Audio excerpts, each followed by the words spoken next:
Welcome everyone for the February meeting of the Woodstock Committee of Adjustment. Is there anyone declaring conflict of interest on either one of the applications tonight? Seeing no one.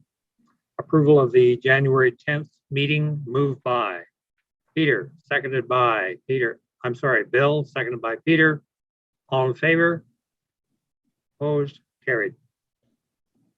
Sunyana, any business arising from the minutes or any correspondence? No, we don't. Thank you. All right, so we're ready to start. The procedure will be as per normal. The county planner will give her report. The applicant will then have a chance to respond if they so wish.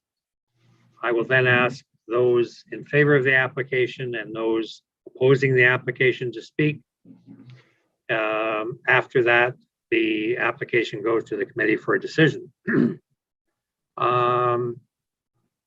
me see, is our planner on?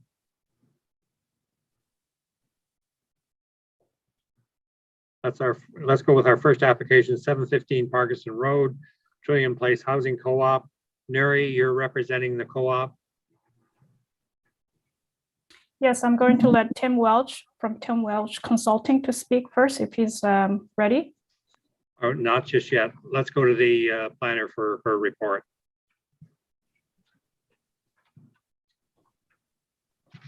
Thank you. So the first application tonight is MB03-22, and it's for lands located at 715 Parkinson Road. Just going to share my screen here.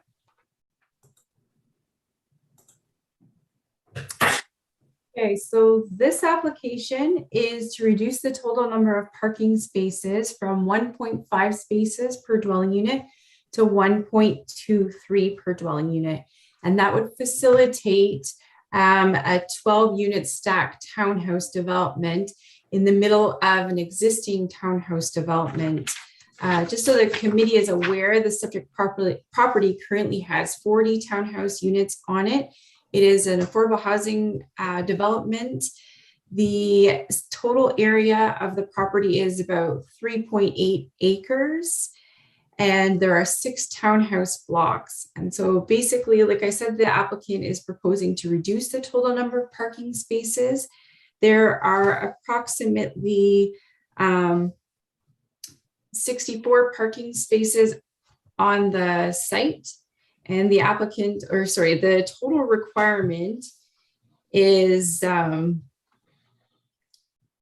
are 71 existing and the total requirement is 85. And so the applicant is proposing to reduce that total number, and there would be a total of 52 units on the subject property. The application was circulated to a number of agencies. The building department indicated that they are supportive of the reduction in the number of parking spaces. So I should go back to the applicant indicated the reason why they're requesting this reduction in parking spaces is so as to not compromise green space on the site.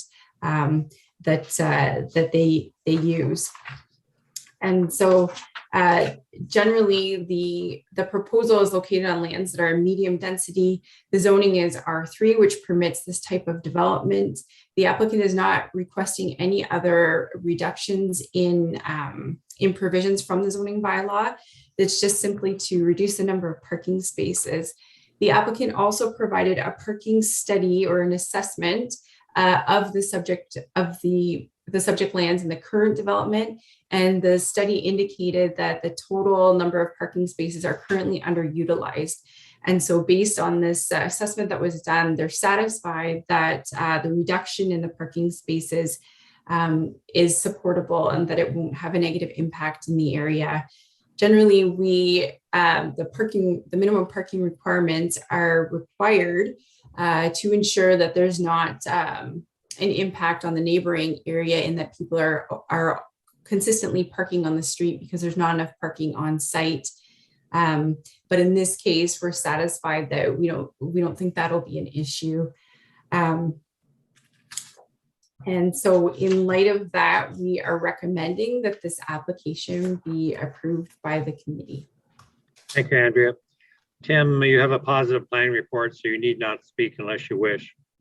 I'll just very quickly that the Trillium Housing Co-op wants to bring in some one-bedroom units. It's currently family townhouse units, and they're for people who are empty nesters. Now in the co-op, it seems more appropriate that they consider moving into one-bedroom units.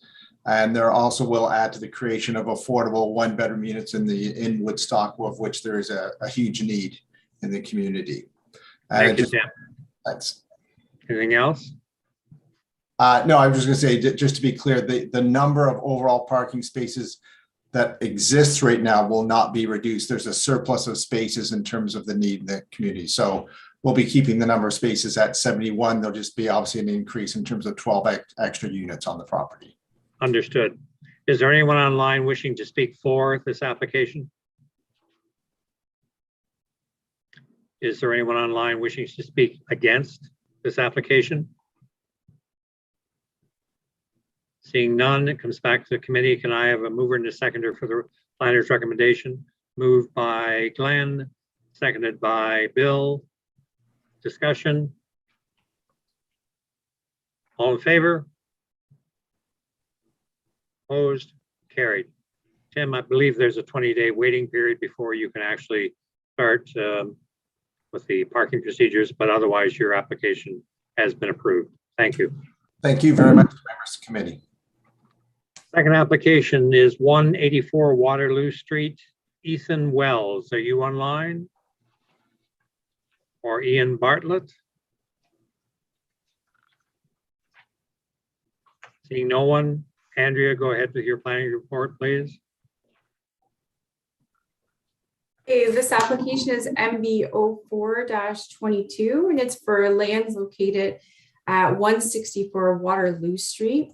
And the applicant is proposing to increase the maximum building height for an accessory structure from 4 meters to 4.5 meters. And that would facilitate a detached garage. As the committee can see, it's located at in the rear yard of the subject lands.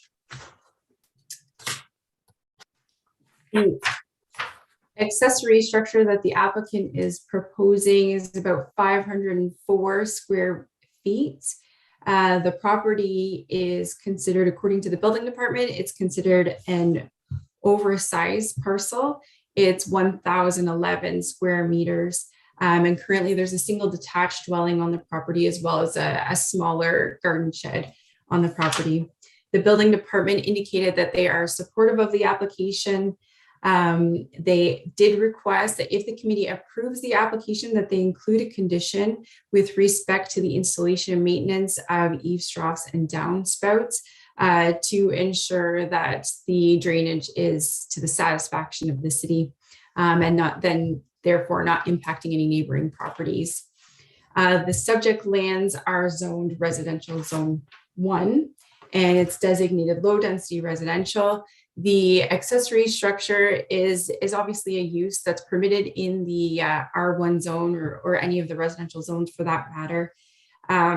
Generally speaking, we have maximum height requirements for accessory structures to ensure that they remain subordinate to the existing dwelling on the property, that they do not negatively impact neighboring property owners, and that they basically maintain like a compatibility with the area. And then finally, we also want to make sure that the accessory structures don't exceed a certain height and size that they would lend themselves to some sort of commercial type use in the future, as opposed to just an accessory use to a residential property. In this case, we're satisfied that the accessory structure is not oversized. The applicant is just simply asking to increase the height slightly. This is a fairly common ask that we've supported in the past many times. We don't feel that the accessory structure will have a negative impact on the neighboring properties, and we feel that it's compatible with the existing development on the site and existing development in the area. And then again, we are supportive also of the condition that the building department has requested, in that the drainage is to the satisfaction of the city. And in light of that, we'd recommend approval for this application as well. Thank you, Andrea. I'll ask again if Either Ian Bartlett or Ethan Wells are here. I don't see them on the screen. Anyone online wishing to speak for the application? Anyone online wishing to speak against the application? Seeing no one, comes back to the committee for a mover and a seconder to accept the planning recommendation with the two clauses A and B. Moved by Howard, seconded by Peter. Discussion. All in favor? Opposed? Carried. The only other item of business is adjournment. Can I have a mover to adjourn? Bill, seconded by Jennifer. All in favor?